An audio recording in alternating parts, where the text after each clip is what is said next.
आप डिजिटल गांव बना देते हैं, आप चकाचौंध की रेवड़ियां को दिखला भी देते हैं, लेकिन हम अब आपको जो रिपोर्ट दिखला रहे हैं उस रिपोर्ट का एक अनूठा सच है।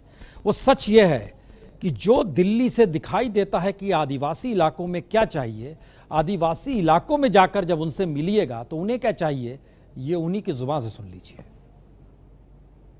एक नया भरोसा जगाने आया हूं, एक नया विश्वास पैदा करने आया हूं, एक नई अभिलाषा जगाने आया हूं।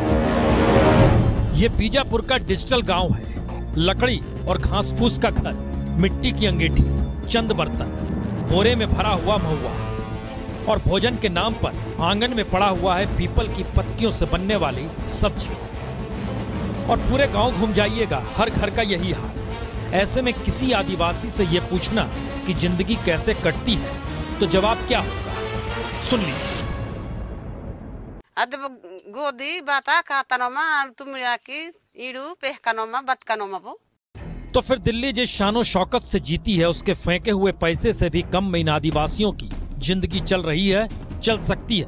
और समूचे इलाके में रोजगार पत्थर तोड़ना हो जिससे इस तरह की छत बनाई जा सके, और ऐसे पत्थरों को रायपुर में महंगे दामों पर ठेकेदार बेचकर मुनाफा कमा सके। और गड्ढा खोदने का मतलब यहाँ पर मनरेगा होता है, जिसका काम हर दिन नहीं मिलता, कभी कभी मिलता है। जिसे मिलता है वो बेहद भाग्यशाली होता है। पर प्रधानमंत्री आए तो क्या उम्मीद लगी, इस सवाल का जवाब भी कुछ यूं आया।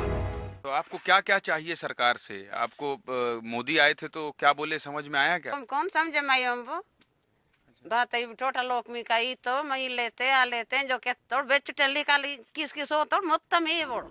तो पीएम ने क्या देने का वायदा किया और क्या नहीं मिला, ये सवाल यहाँ दम तोड़ देता है।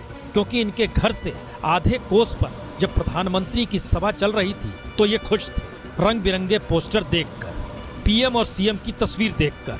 पर इनकी जरूरतें चकाचौंध से अलग सिर्फ 2 जून की है, और उस दिशा में कोई क्यों नहीं देखता।